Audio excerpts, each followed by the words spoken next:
पठानमथिट्टा में उस 2 मंजिला घर की ऊपरी मंजिल के कमरे में खिड़की के पास बैठकर किताब के खाली पन्ने को देखते हुए अरुण की उम्र 21 साल थी।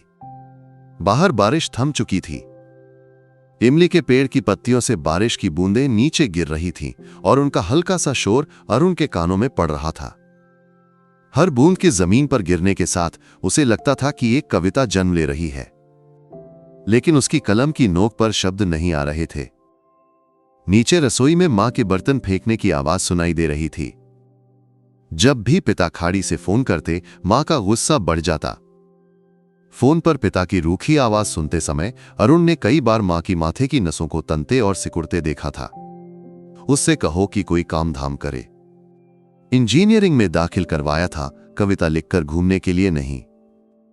गांव वालों के सामने मेरी इज्जत है। पिता के शब्द फोन के जरिए नहीं बल्कि उसके कानों में सीधे गूंजते हुए महसूस हो रहे थे। इस घर की 4 दीवारों के बीच उसके सपने दम घुटने से तड़प रहे थे। पिता के भेजे हुए पैसे की गंध ही इस घर की पहचान थी। मां के प्यार में शिकायतों का स्वाद था। पड़ोस के श्याम का बेटा पिछले 1 साल से नौकरी कर रहा है। तुझे अब भी ये किताब और कलम ही चाहिए? मां के शब्दों में जलते हुए काले तेल का गंध था। अरुण की दुनिया इस कमरे की किताबों के बीच थी। टैगोर, शेली और चंगमपुझा उससे बात करते थे। उसकी डायरी में आधी अधूरी कविताएं और अधूरे सपने भरे थे। उसके भागने का कारण सिर्फ इंजीनियरिंग में कम नंबर नहीं था। पिता ने उसके लिए एक पूरी जिंदगी तय कर रखी थी। कोजांचेरी के एक बड़े खानदान की लड़की, पिता के बिजनेस पार्टनर की बेटी। एक रविवार को मां ने उसे जबरदस्ती वहां ले जाया। सोने के गहनों के बोझ से सिर झुकाए खड़ी उस लड़की की आंखों में अरुण ने एक खालीपन देखा। चाय की दावत के बीच उसके पिता ने कहा, बेटा तुम खुशकिस्मत हो, इसके दहेज में 50 पवन सोना और एक घर मिलेगा। उस रात अरुण सो नहीं सका। दहेज लेकर खरीदी गई जिंदगी उसे कभी नहीं चाहिए थी। उसकी कविताओं की नायिकाओं के पास प्रेम के पंख थे, सोने का बोझ नहीं। कोच्चि की ट्रेन में चढ़ते वक्त उसके बैग में कुछ कपड़े, उसकी पसंदीदा किताबें और एक डायरी थी। पठानमथिट्टा की हरियाली धीरे धीरे पीछे छूट गई और अर्नाकुलम के कंक्रीट के जंगल सामने आए। उसके सीने में डर भर गया। कॉलेज के दोस्तों ने उसे अपने फ्लैट में बुलाया, लेकिन उनकी दुनिया उसकी नहीं थी। रातों में बाइक की गड़गड़ाहट और नशे की गंध उसे अकेला कर देती थी। उसके दोस्त उसकी कविताओं का मजाक उड़ाते। इन सब को लिखने से कोई लड़की मिल जाएगी क्या? उनके सवालों के सामने वो चुप रह जाता। इसीलिए वो कोच्चि की गलियों में भटकने लगा। नॉर्थ रेलवे स्टेशन के पीछे की उन गलियों में जहां लोग कम ध्यान देते थे, जहां इंसानों के पसीने और लाचारी की गंध थी। वहां हर चेहरा एक कहानी कहता था। ऐसी ही एक गली में उसने पहली बार उसे देखा। एर्नाकुलम नॉर्थ की एक चाय की दुकान पर बैठकर वो बारिश देख रहा था। भारी बारिश में शहर ठहर गया था। उसके सामने रखी चाय ठंडी हो चुकी थी। उसने अपनी डायरी में लिखा, बारिश एक लड़की है, कभी चुपके से रोती है, कभी फट पड़कर दुनिया को भिगो देती है। तभी उसने उसे देखा। बारिश थमने के करीब थी और वो पास की एक दुकान की छांव में खड़ी थी। उसके चेहरे पर भावहीनता थी। उसकी आंखें कहीं दूर टिकी थीं। उन आंखों का खालीपन उसे खींच ले गया। वो इस दुनिया में नहीं थी। उसके विचार कहीं और भटक रहे थे। जब बारिश की रफ्तार धीमी हुई, वो चल पड़ी। पास ही ग्रैंड लॉज नाम की जंग लगी तख्ती वाली इमारत में वो चली गई। थोड़ी देर बाद वहां से शोर सुनाई दिया, निकल जा मेरे सामने से, पूरा पैसा दिए बिना अंदर मत घुस। कर्कश आवाज के मालिक को उसने देखा। काला, मोटा, गले में चांदी की माला पहने एक आदमी, रतीश। उसके हाथों में एक लड़की तड़प रही थी। वही लड़की थी। बारिश में भीगे उसके बाल चेहरे पर लटक रहे थे। रतीश भैया प्लीज, कल दे दूंगी, आज कस्टमर कम थे। उसकी आवाज धीमी थी। कल कल, हर बार यही राग अलापति है तू। उसने उसके हाथ को पकड़कर झटका। आसपास खड़े लोग इसे फिल्म की तरह देख रहे थे। कोई बीच में नहीं आया। अरुण का खून खौल उठा। उसकी किताबों के नायक उससे बात करने लगे। वो कुर्सी से उठ खड़ा हुआ। औरतों से अदब से पेश आना सीख। उसकी आवाज अनजाने में ऊंची हो गई। रतीश ने उसका हाथ छोड़कर अरुण को घूरा। कौन है तू, इसका नया आशिक? जवाब देने से पहले रतीश का हाथ अरुण के गाल पर पड़ा। उसकी नजर धुंधली हो गई, सिर चकराने लगा। वो जमीन पर गिर पड़ा। लोग इकट्ठा हो गए। उस हंगामे में एक नाजुक सी हथेली ने उसका हाथ पकड़कर खींचा। उठ, भाग। वो उसे सहारा देकर भीड़ के बीच से खींचकर ले गई। दोनों बिना मंजिल जाने भागे। एक रेलवे ट्रैक के पास पहुंचकर रुके। हांफते हुए वो जमीन पर बैठ गया। उसने उसे घूरा। उसकी आंखों में गुस्सा था। हीरो बनने आया था, जिंदगी चाहिए तो ऐसे काम मत कर। उसके शब्दों में तिरस्कार था। वो चुप रहा। गाल पर जलन हो रही थी। बेवजह पिटाई क्यों खाई? उसने फिर पूछा। एक लड़की को परेशान होते देख मैं चुप नहीं रह सकता था, उसने धीरे से कहा। उसके मासूम चेहरे और गाल पर लाल निशान को उसने एक पल देखा। उसके चेहरे की सख्ती धीरे धीरे पिघलने लगी। मेरा नाम माया है, उसने कहा। अरुण। उनके बीच लंबी खामोशी छा गई। दूर से एक ट्रेन की सीटी सुनाई दी। अब कहां जाएंगे? उसने पूछा। पता नहीं, उस लॉज में अब वापस नहीं जा सकती। तेरा घर कहां है? आलप्पुझा में, उसने एक आह के साथ कहा। उसने जेब टटोली। कुछ नोट हाथ में आए। मेरे पास थोड़े पैसे हैं, कहीं और चलते हैं। यहां रुके तो वो फिर आएगा। उसने शक भरी नजरों से उसे देखा। क्यों? मेरी जैसी लड़की की मदद तू क्यों करेगा? पता नहीं माया, लेकिन तुझे उस नरक में वापस भेजने का मन नहीं है। मैं तुझे बचा लूंगा। हम नई जिंदगी शुरू करेंगे, उसने उसके हाथ पकड़कर कहा। उसकी आंखों की सच्चाई देखकर वो विरोध नहीं कर पाई। पहली बार किसी ने उसकी आंखों में देखकर बात की थी। उसे इंसान की तरह देखा, न कि बिकने वाली चीज की तरह। उसने धीरे से सिर हिलाया। उस अंधेरी रात में ट्रेन की सीटी की पृष्ठभूमि में दो अजनबी एक अनजान यात्रा पर निकल पड़े। माया की यादों में हमेशा नमक और मछली की गंध थी। आलप्पुझा के एक तटीय गांव में समुद्र की दीवार के नीचे, जहां कभी भी लहरें आ सकती थीं, उसी झोपड़ी में उसका जन्म हुआ था। उसके पिता वेलायुधन समुद्र में गए और कभी वापस नहीं लौटे। तब वो 10 साल की थी। उसकी मां जानकी बाद में घरों में काम करके उसे और उसकी छोटी बहन लक्ष्मी को पाला। माया पढ़ाई में होशियार थी। 10वीं में अच्छे नंबरों से पास होने पर टीचरों ने कहा, इसे आगे पढ़ाओ जानकी, ये बच जाएगी। लेकिन मां की कमर का दर्द और लक्ष्मी का बड़ा होना उसके सपनों पर बेड़ियां बन गया। 12वीं के बाद उसने पढ़ाई छोड़ दी। मैं नौकरी कर लूंगी मां, फिर लक्ष्मी को पढ़ाएंगे। वो कम से कम नर्स बन जाए, उसने मां से कहा। तब उसकी रिश्तेदार सरसू दीदी एक प्रस्ताव लेकर आई। मेरे एक जानकार हैं कोच्चि में रतीश, बड़ा कपड़े का दुकान है, अच्छी तनख्वाह मिलेगी, रहने की जगह भी देंगे। जानकी को पहले डर लगा। अकेले कोच्चि जाएगी बेटी? डर मत मां, सरसू दीदी का जानकार है ना, मुझे कुछ नहीं होगा, उसने मां को तसल्ली दी। कोच्चि की बस में बैठकर उसने कई सपने देखे। तनख्वाह मिलने पर मां के लिए अच्छी साड़ी खरीदनी है, लक्ष्मी के लिए नई किताबें, टपकते घर को ठीक करना है। रतीश उसे लेने बस स्टैंड पर आया था। उसका व्यवहार सभ्य था। डर मत, अपनी छोटी बहन की तरह ख्याल रखूंगा, उसने कहा। कपड़े की दुकान में काम शुरू में खुशी भरा था। नए कपड़े, शहर की चहल पहल। लेकिन धीरे धीरे रतीश ने उसके जीवन में दखल देना शुरू किया। फोन कॉल्स, अनचाहा स्पर्श। जब उसने विरोध किया, उसने धमकी भरे लहजे में कहा, तेरी मां और बहन की फोटो मेरे पास है, मेरी बात नहीं मानी तो उन्हें नुकसान पहुंचेगा। वो डर गई। एक रात दुकान बंद होने के बाद वो उसे जबरदस्ती एक लॉज में ले गया। आज मेरा एक दोस्त आएगा, उसे खुश करना है। वो रोई, गिड़गिड़ाई, लेकिन उसके हाथ उसके चेहरे पर पड़े और उसका विरोध थम गया। उस रात उस कमरे की मंद रोशनी में उसके सपने मर गए। उसके बाद नरक जैसे दिन थे, हर रात नए चेहरे। उसका शरीर एक बिकने वाली चीज बन गया। मिलने वाले पैसे का बड़ा हिस्सा रतीश ले लेता। घर भेजने के लिए थोड़ा सा ही देता। फोन पर बात करते समय वो हंसने की कोशिश करती। सब ठीक है मां, यहां अच्छी नौकरी है।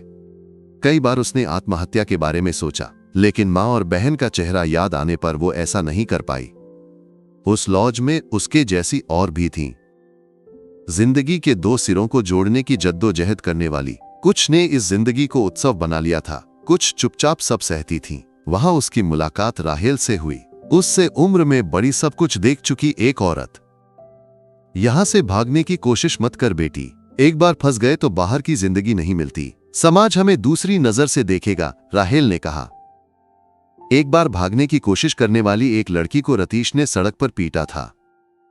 वो देख चुकी थी, उसका आखिरी उम्मीद भी खत्म हो गई। उसी बारिश वाली रात में अरुण उसकी जिंदगी में आया, एक रक्षक की तरह। उसका मासूम चेहरा और मैं तुझे बचा लूंगा जैसे शब्द सुनकर सालों बाद पहली बार उसके मन में उम्मीद की एक लौ जली। शायद राहिल गलत थी, शायद अभी भी एक जिंदगी बाकी थी। उसी उम्मीद ने उसे अरुण के साथ उस ट्रेन में चढ़ाया। पीछे छूटा हुआ नरक था और आगे शायद एक स्वर्ग, ऐसा उसने सपना देखा। तिरुवनंतपुरम जाने वाली मालाबार एक्सप्रेस के जनरल डिब्बे की भीड़ में खिड़की के पास बैठे दोनों चुपचाप बाहर देख रहे थे। कोच्चि के कंक्रीट के जंगल पीछे छूट गए, उनकी जगह हरियाली भरे गांव उभरे।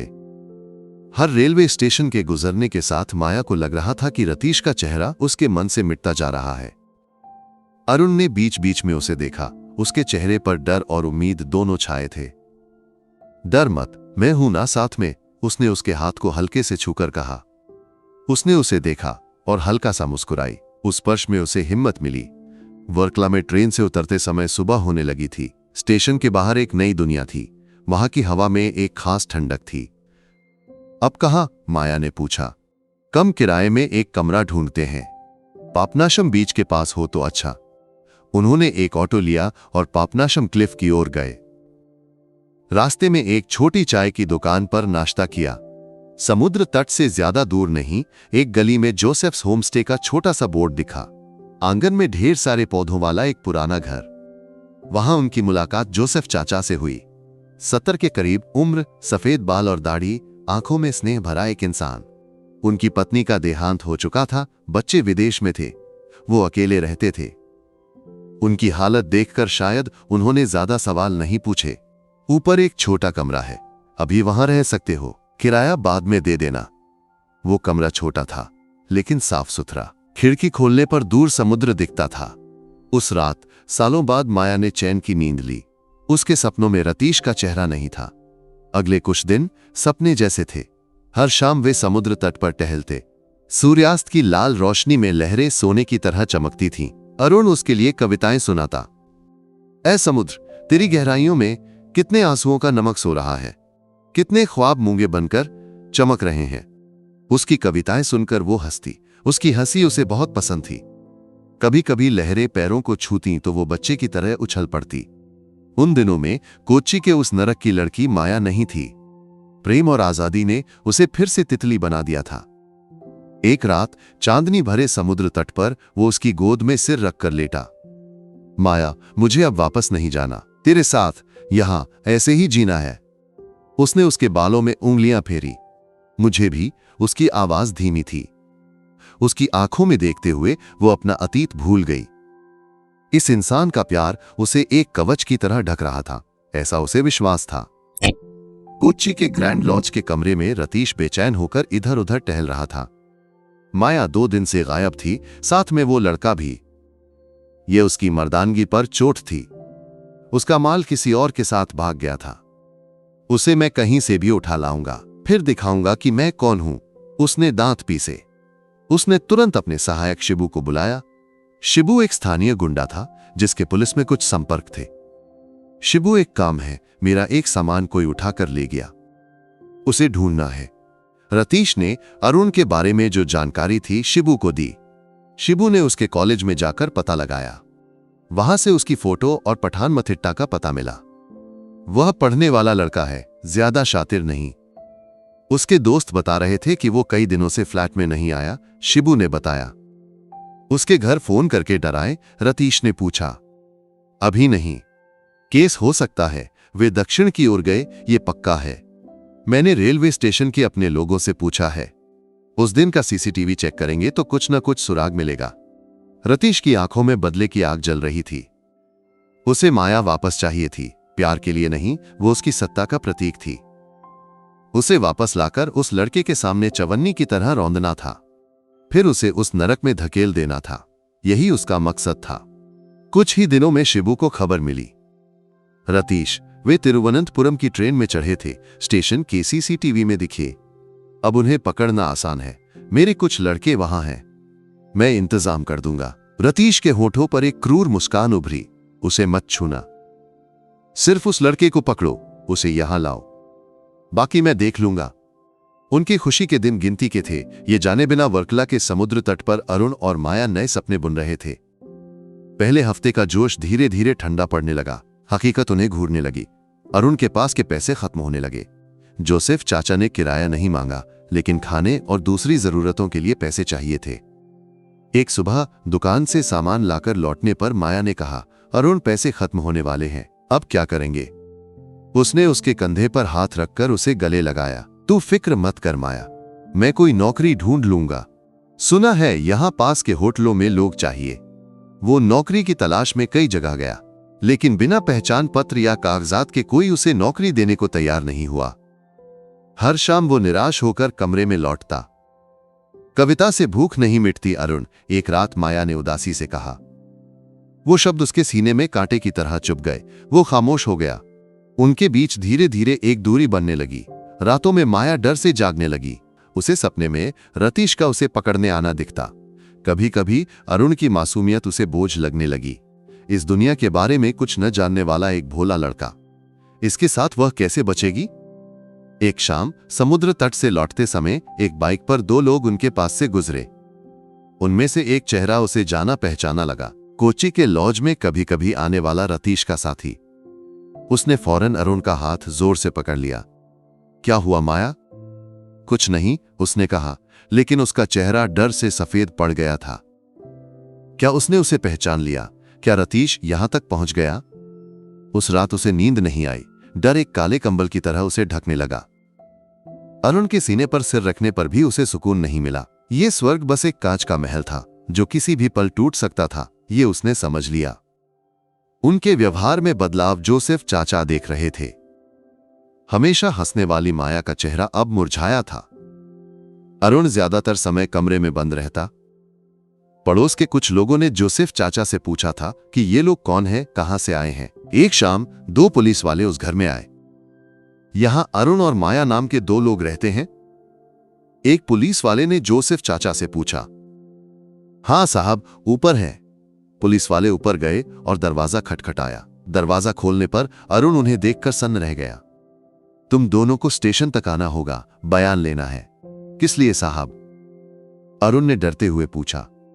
कुछ सवाल पूछने हैं। डरने की जरूरत नहीं, गाड़ी में बैठो। उनके दिल जोर जोर से धड़कने लगे। स्टेशन की यात्रा में वे एक दूसरे को देखते रहे। उन्हें क्यों ले जाया जा रहा है? क्या रतीश ने शिकायत की? स्टेशन के ठंडे कमरों में उनकी आखिरी हिम्मत भी टूट गई। बिना पहचान पत्र या रिश्ते के सबूत के एसआई ने उन्हें शक की नजर से देखा, खासकर माया को। उसकी आंखों का डर और बॉडी लैंग्वेज बता रहा था कि उसने बहुत कुछ झेला है। तुम दोनों से अलग अलग पूछताछ करेंगे, एसआई ने कहा। अरुण को एक कांस्टेबल दूसरे कमरे में ले गया। माया के सामने नरम चेहरे वाली एक महिला पुलिस वाली बैठी। बेटी डर मत, मेरा नाम सुनीता है, सच बोल दे बस, तुझे कोई परेशानी नहीं होगी। माया चुप रही, सिर झुकाए। क्या इसने तुझे अगवा किया, तुझे सताया? सुनीता की आवाज नरम थी। माया ने इनकार में सिर हिलाया। देख बेटी, तेरे चेहरे से पता चलता है कि तूने बहुत कुछ सहा है। मानव तस्करी बड़ा अपराध है। अगर तू पीड़िता है तो सरकार तुझे बचाएगी। महिला मंदिर में तू सुरक्षित रह सकती है। पढ़ना चाहे तो उसका इंतजाम भी हो सकता है। इस लड़के के साथ बिना भविष्य के तू कहां जाएगी? वो शब्द प्रलोभन की तरह उसके कानों में गूंजे। सुनीता के शब्दों ने माया के दिमाग में एक नया रास्ता खोल दिया। एक तरफ अरुण के साथ अनिश्चित गरीबी भरी जिंदगी, हर पल रतीश के पकड़ लेने का डर। दूसरी तरफ पीड़िता का लेबल और कानून की पूरी सुरक्षा। भूख और डर ने उसे स्वार्थी बना दिया। उसकी मां का चेहरा, बहन की पढ़ाई, सब एक पल में उसके दिमाग से गुजरा। अरुण एक भोला लड़का है, लेकिन उसके प्यार से ही वो जी नहीं सकती। ये धोखा नहीं, जीवित रहने की जंग है, उसने खुद से कहा। वो फूट फूट कर रोने लगी और सुनीता के पैरों पर गिर पड़ी। मैडम, मुझे बचा लीजिए। सुनीता ने उसे गले लगाया। शांत हो जा बेटी, फिर बता। उसने मुझे कोच्चि से अगवा किया, शादी का लालच देकर फुसलाया। यहां लाकर किसी और को बेचने का उसका प्लान था। आंसुओं के बीच उसके शब्द झूठ बनकर निकले। दूसरे कमरे में पुलिस के सवालों का जवाब देते हुए अरुण कुछ नहीं जानता था। उसने माया के बारे में सिर्फ अच्छा ही बोला कि वो उससे प्यार करता है, शादी करना चाहता है। अचानक दरवाजा खुला और एसआई के साथ पुलिस वाले अंदर आए। अरुण के हाथों में हथकड़ी पड़ गई। मानव तस्करी के लिए तुझे गिरफ्तार किया जाता है। वो सन्न रह गया। साहब, क्या मानव तस्करी? मैंने तो उससे प्यार किया। वो सब कोर्ट में जाके बोलना, एसआई ने तिरस्कार से कहा। उसे बाहर ले जाते समय उसने माया को देखा। सुनीता के कंधे पर सिर रखकर रोती हुई माया। वो चीख पड़ा, माया, तूने ऐसा झूठ क्यों बोला? माया। उसने उसे देखा। उसकी आंखों में अपराध बोध नहीं, लाचारी थी। उसने फौरन मुंह फेर लिया। पुलिस जीप में उसे ठूंसते समय उसने देखा कि सुनीता सहानुभूति के साथ माया को गले लगाए स्टेशन की सीढ़ियां उतर रही थी। बचाई गई पीड़िता और उसे बचाने वाले कानून के रक्षक। जीप की लोहे की सलाखों के बीच से उसने उस लड़की को देखा जिसे बचाने की कोशिश की थी। वही उसे धोखे की गहरी खाई में धकेल रही थी। वर्कला की समुद्री हवा तब भी बाहर बह रही थी, जैसे उसके जख्मी दिल पर नमक छिड़क रही हो।